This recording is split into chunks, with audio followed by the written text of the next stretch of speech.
Bismillahirrahmanirrahim. Kalau kita tawakal ke Allahnya 100%, Allah nolongnya 100%. Dan ukuran persentase itu yang tahu cuma kita, karena di hati kita itu yang muncul.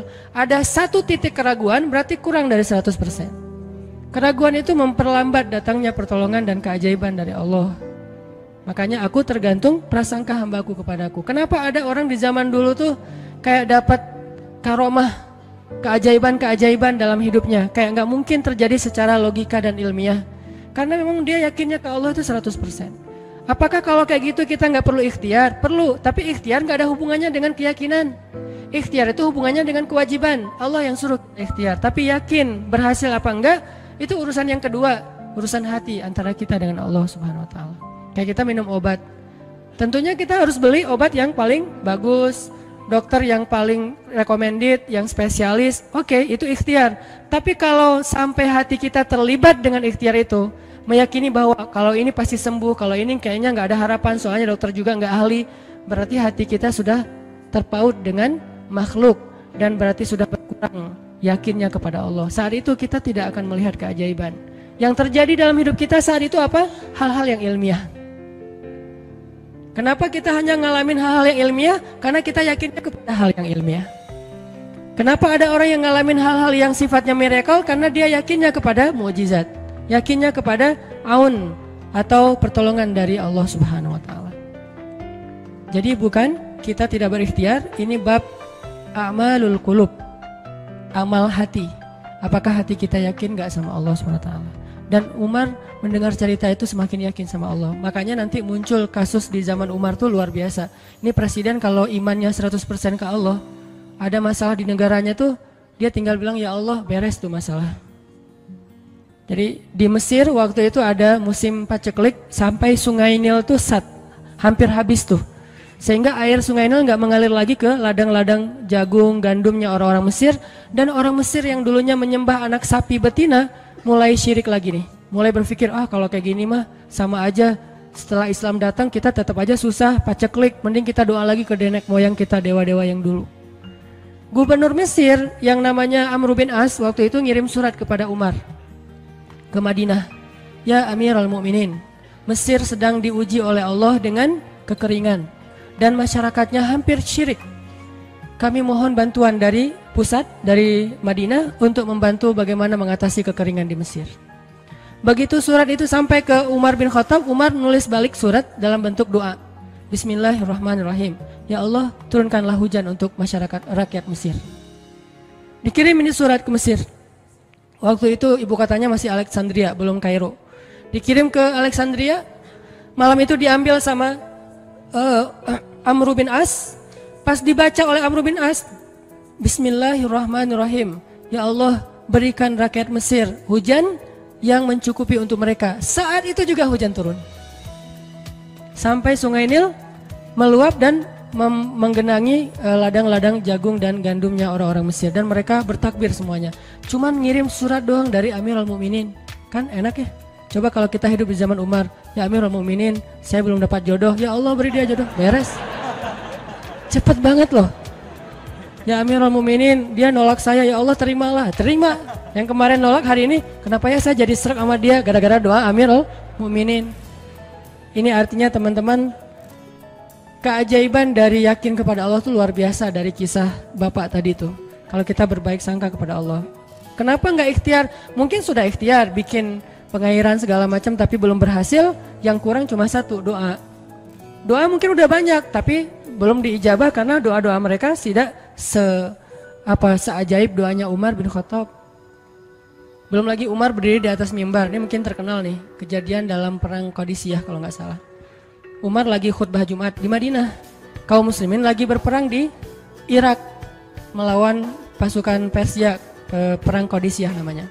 Irak Madinah tuh kan kalau naik pesawat sekitar 2,5 jam, 3 jam, jauh tuh. Jakarta Medan lah, jauh. Nah, Umar lagi khutbah di atas mimbar, sholat Jumat, tiba-tiba tema khutbahnya tuh ganti gitu. Lagi ngomong tiba-tiba beralih tema. Wahai kaum muslimin, naiklah ke atas bukit itu, baliklah kalian mundur-mundur gitu. Jadi Umar tiba-tiba kayak ngomongin sesuatu yang gak nyambung. Orang-orang heran, ini Umar kenapa? Oh ya udah biarin, namanya juga Umar gitu kan. Dia punya, mungkin dia ngelihat setan atau apa, setan kan takut sama Umar. Diem. Udah selesai sholat Jumat, pada datang, ya Amirul Mukminin tadi apa yang terjadi? Kenapa Amirul Mukminin ngomong sesuatu yang nggak nyambung? Kita juga nggak ngerti. Kata Amirul Mukminin, saya ngelihat Allah menampakkan kepada saya pasukan Islam di Qadisiyah yang terdesak, hampir habis dibantai sama musuh. Tapi saya ditunjukkan ke sebuah bukit yang mungkin mudah-mudahan itu jadi benteng untuk mereka berlindung. Saya suruh mereka naik. Orang kan nggak langsung percaya kan? Bener gitu terjadi kayak gitu. Kalau Rasul ngomong, mungkin aku naik ke langit, Isra Mi'raj, oke lah, itu aja masih ada yang mendustakan. Ini Umar yang ngomong, bukan Nabi yang dapat wahyu. Orang nggak langsung percaya. Selang beberapa minggu kemudian, pasukan Qadisiyah pulang. Jadi utusan mereka pulang bawa berita tentang kemenangan perang dalam perang Qadisiyah. Dia cerita, suatu hari di hari Jumat, kami sedang berperang. Kami terdesak, hampir habis dibantai sama musuh. Udah nggak ada jalan untuk berlindung. Tiba-tiba kami mendengar suara Umar. Amirul Mukminin berteriak, wahai kaum muslimin, naiklah ke atas bukit ini supaya kalian terlindungi. Akhirnya kami mundur naik ke atas bukit dan selamat waktu itu. Berarti benar-benar terjadi. Kok bisa? Ya, qadarullah. Ini keajaiban iman mereka. Apakah kita bisa mendapatkan pengalaman-pengalaman kayak gini? Bisa, kalau keimanan kita dengan level yang sama.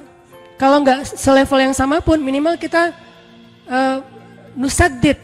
Kalau kita tidak bisa sama persis, minimal kita berusaha untuk nuqarib, berusaha untuk pengalaman kita nanti walaupun nggak sama persis, mirip-mirip dengan pengalaman mereka. Lagi-lagi bukan berarti tidak berikhtiar. Ini keajaiban-keajaiban yang terjadi. Dan saya juga baru ngalamin kemarin pas saya di seminggu, nggak kurang dari seminggu yang lalu, saya baru pulang dari laut di Batu Karas. Di sini ada teman saya, Agi. Mana Agi? Nah, ini Agi ya. Ini by the way model model iklan. Ada deh pokoknya iklan jodoh maksudnya. Agi ini anak Batu Karas. Agi boleh diceritain? Agi ini anak Batu Karas. Batu Karas tuh Jawa Barat, daerah Pangandaran. Dari Bandung kurang lebih 6 jam perjalanan. Kalau lagi ada ombak saya suka ke sana nonton orang main surfing. Nggak main sih, main dikit-dikit tapi nggak jago. Nonton orang main surfing. Ketemu Agi. Agi nggak tahu tuh ya. 2 hari sebelum saya datang ke Batu Karas dia sakit kayak demam gitu. Mungkin habis diputusin kali ya. Dia demam gitu, nggak enak badan, pengen pulang. Biasanya kalau nggak enak badan cuma dia tinggal di Jakarta, paling juga di kos-kosan. Tapi kali ini pengen pulang ke Batu Karas banget. Aduh, kenapa ya pengen pulang ke Basroh Batu Karas gitu ya. Batu Karas kayak Basroh gitu. Pengen ke Batu Karas. Pas dia pulang, hari saya lagi mau main tuh, dia diajak sama temennya, ngojek itu apa? Berenang yuk gitu. Berenang yuk, berenang. Dia ikut, padahal lagi nggak enak badan, tapi pengen berenang. Pas lagi di pantai, saya datang ketemu loh, kayak kenal nih, hitam-hitam ektis gitu. Ternyata ketemu saya, Ustadz Hanan ya, ya wah, kenalan. Ustadz saya tuh ketemu Ustadz kemarin di Meruya pas kajian minggu bulan yang lalu. Cuman karena jamaahnya banyak, saya nggak bisa ketemu Ustadz, nggak bisa salaman. Saya waktu itu membatin. Ya Allah, saya pengen banget ketemu Ustadz Hanan langsung, tapi jangan dalam suasana ta'lim yang ramai, langsung berdua. Mudah-mudahan terkabulkan. Akhirnya Agi banyak istighfar sebulan istighfar. Akhirnya terjadilah yang tadi itu, dia nggak enak badan. Saya juga tiba-tiba ujuk-ujuk, kenapa ya saya pengen ke Batu Karas, kenapa ya pengen ke Batu Karas. Ternyata di sana ada ombak. Kan ada Agi. Ketemu aja di Batu Karas. Itu cara Allah menskenariokan. Dan itu terbukti banget loh, istighfar. Bukan karena saya orang soleh. Dan kita bisa istighfarin siapa aja. Saya pengen ketemu ini, saya pengen. Dan itu ajaib. Kalau misalnya nggak ketemu pun di dunia, insya Allah ketemu dengan orang soleh itu nanti di akhir. Apa ruginya beristighfar dan berdoa? Nggak ada ruginya kan? Ya Allah, saya pengen banget ketemu dengan, misalnya sebutlah ulama yang paling kita ngefans di dunia siapa gitu, dengan Imam Sudais, Imam Masjidil Haram. Pengen banget jabat tangan sama Imam Masjidil Haram yang ngimamin umat Islam seluruh dunia gitu. Tapi kan nggak mungkin. Kita umroh, kita haji juga nggak bisa ketemu dengan Imam Sudais. Kita berdiri paling depan ya, di dekat dengan Hajar Aswad. Begitu mau sholat diusir tuh. Begitu selesai salam langsung dipagar betis sama askar-askarnya. Susah ketemu beliau tuh, ajaib banget kalau bisa ketemu. Tapi kan nggak ada salahnya beristighfar kan? astagfirullah, astagfirullah, ya Allah, Sudais, astagfirullah, astagfirullah, Sudais, astagfirullah, terus aja gitu. Pengen ketemu Sudais, tiba-tiba bisa aja Sudais datang ke Indonesia, ada seminar apa, mungkin bisa ketemu yang paling logisnya. Atau kalaupun nggak ketemu di dunia, tiba-tiba bangkit dari kubur di sebelah kita. Siapa? Kan kamu sering manggil saya dulu, siapa? Sudais. Sudais yang mana ya? Imam Masjidil Haram, Masya Allah Syekh gitu. Dan orang soleh nanti di akhirat, dialah yang salah satu akan menyelamatkan kita dari perjalanan yang sulit selain syafaat Rasulullah SAW. Jadi kalau disebut nama Nabi, kita spontan ya, Sallallahu Alaihi Wasallam. Kalau perlu bahkan kayak respect banget gitu, kalau disebut nama Nabi langsung Sallallahu Alaihi Wasallam, karena luar biasa jasa Rasulullah. Yang jelas selain Rasulullah SAW, nanti ulama-ulama orang-orang soleh juga bisa nolongin kita di akhirat. Jadi kalau kita doa, ya Allah pengen banget ketemu si Fulan, Syekh Fulan, Ustadz Fulan, Kiai Fulan, kalau nggak ketemu pun di dunia, pasti ketemu di akhirat. Yang jelas harapan kita nggak mungkin Allah abaikan gitu aja, nggak mungkin. Pasti Allah kabulkan. Cuman Allah kadang-kadang menggunakan cara yang lebih baik daripada yang kita pernah bayangin. Ketemu beliau di dunia paling cuma selfie. Tapi kalau ketemu di akhirat, dibawa selamat di sirat yang panjang, lebih mending mana? Ketemu nih dengan seorang ulama, orang soleh yang kita ngefans banget nih. Pokoknya saya pengen banget selfie sama beliau, ya Allah. Apalagi kalau orang soleh itu followersnya banyak, misalnya 1.100.000. Sedikit itu mah, banyak model yang 17 juta, 19 juta. Pengen followersnya nambah kalau selfie sama beliau. Cuma nambah followers. Tapi kalau ketemunya di akhirat, nambah apa? Nambah derajat, naik level. Kita jadi selevel dengan masuk ke level beliau, padahal kita mah malahnya nggak selevel gitu. Kenapa? Karena dibawa sama beliau. Orang soleh itu kalau mau masuk surga, teman-teman nyari teman-teman yang mencintainya di dunia. Ya Allah, mana Fulan, dia mencintai saya di dunia. Ya Allah, mana Fulan, dia mencintai saya di dunia. Allah bilang, dia masih tuh di sidang, belum beres-beres, sudah sidang ke-30 misalnya. Kan sidang di dunia aja satu kasus berpuluh-puluh kali kan, gimana sidang akhirat lebih berat lagi tuh. Ya Allah, tolonglah dia, selamatkan dia, karena saya mencintainya selama di dunia karena Engkau. Akhirnya orang-orang soleh pada balik lagi. Dari surga, balik lagi ke padang mahsyar. Demi ngapain? Demi menyelamatkan orang-orang yang mencintai mereka semasa di dunia. Datang ke padang mahsyar, cari ke bagian informasi. Tolong dong yang namanya ini gitu, panggilin. Perhatian-perhatian, Hanan At-Taki dipanggil sama Syekh siapa gitu. Saya dipanggil, datang aja. Mas, saya yang dipanggil, benar Hanan At-Taki? Ya, mana coba buktinya? Aduh, saya lupa bawa kartu nama. KTP misalnya. Udah pasti tahu lah ya malaikat sama kita. Udah masuk aja, tuh ada yang nungguin di business lounge gitu. Jadi ada VIP lounge-nya gitu kan. Oh, saya boleh masuk VIP lounge-nya, masuk ke VIP lounge. Udah sampai di sana, udah ada makanan segala macam, mereka lagi duduk. Kayak asa kenal nih, siapa ya?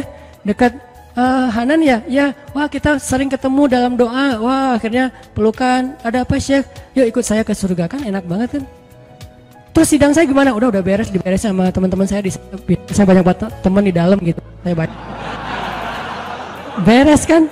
Di dunia aja bisa gitu, masa di akhirat gak bisa? Tapi dengan seizin Allah dan Allah ridho dengan kebaikan-kebaikan itu. Jadi nggak ada sia-sianya juga kita.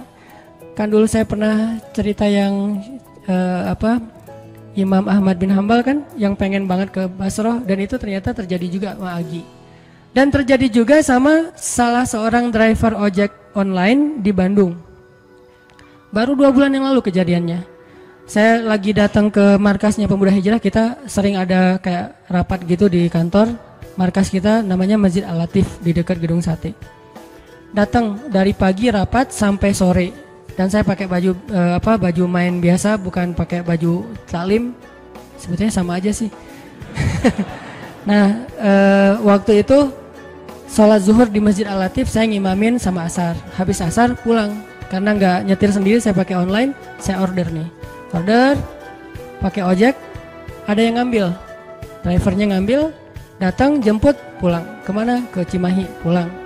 Di tengah jalan dia nanya, Mas sering sholat di Masjid Al-Latif itu ya? Saya bilang, ya lumayan. Saya bilang, iya itu masjid rame banget, anak-anak muda pada numplak di situ taklim. Siapa sih itu? Ada imam muda, bagus suaranya gitu. Ntar jangan GR dulu. Muzammil, oh iya Muzammil, ya bagus tuh. Tadi udah GR, ternyata salah nih. Oh Muzammil, benar-benar Muzammil tuh suaranya bagus banget ya, anak ITB kan? Ya anak ITB ya. Kalau Mas di situ sering ngimamin juga? Ya sesekali sih saya bilang. Dia mulai curiga gitu. Suka ikut talim juga di sana? Ya kadang-kadang saya bilang. Kenal sama Muzammil? Ya lumayan, padahal murid sendiri kan. Lumayan saya bilang. Oh Mas kayak nggak asing nih. Mas tadi ngimamin sholat zuhur bukan? Ya saya bilang. Mulai curiga kan dia. Mas namanya siapa sih Mas? Hanan saya bilang. Hanan? Hanan yang mana nih? Ya.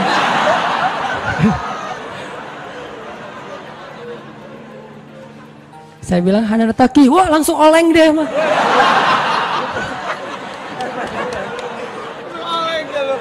Oh, Mas biasa aja Mas biasa aja gitu. Ini benar Ustadz Hanan Taki, benar. Masya Allah, ya Allah, udah gitu kayak terharu gitu, heboh semua orang pada ngelihat lampu merah lah gitu ya, pada ngelihat semuanya. Saya langsung pakai masker, gitu. Ustadz tahu nggak Ustadz, saya sebulan ini istighfar terus habis dengerin cerita Imam Ahmad bin Hambal yang ke Basrah, saya istighfar, ya Allah pengen banget ketemu Ustadz Hanan, tapi jangan ditaklim berdua, jadi bisa curhat-curhatan gitu. Ternyata Allah bikin skenario, saya order ojek online, dia ngambil, jadi ngobrol di jalan sampai ke rumah, akhirnya bertamu nggak pulang-pulang. Wah ini luar biasa cara Allah. Dan wallahi teman-teman, dan itu terjadi. Jadi udah 2 kasus nih yang saya alamin ya. Satu lagi yang ojek online tadi, dan dua-duanya hajatnya sebulan Allah kabulkan. Jadi kalau ketemu saya aja sebulan gampang, masa ketemu jodoh bertahun-tahun gak dapat ya? Gimana nih? Istighfarnya gimana nih? Ini terutama buat cewek-cewek nih. Kalau cewek-cewek kan nggak bisa nyari, masa cewek kayak kepo gitu kan nggak mungkin. Pura-pura follow, nge-like, kok dia nge-like terus yang first like lah gitu. Nggak mungkin kan? Cewek kan agak-agak jaim. Ya udah istighfar aja deh. Banyak-banyak istighfar. Tiba-tiba ada yang kesandung jatuh di depan cewek, HP-nya jatuh, dia pergi, HP-nya nomornya nggak penting sih ceritanya, pokoknya ada jalan dari Allah yang kita nggak ngerti nih, yang jelas bisa, kita tinggal yakin aja sama Allah, istighfar, Allah yang kasih jalan. Walladzina jahadu fina lanahdiyannahum subulana. Pokoknya kalau kalian bersungguh-sungguh kata Allah di jalan kami, udah kami kasih jalan-jalan keluar yang subul, jamak dari sabil, banyak banget jalan keluar di sisi Allah. Yang penting kita jahadu fillah, berusaha di jalan Allah SWT.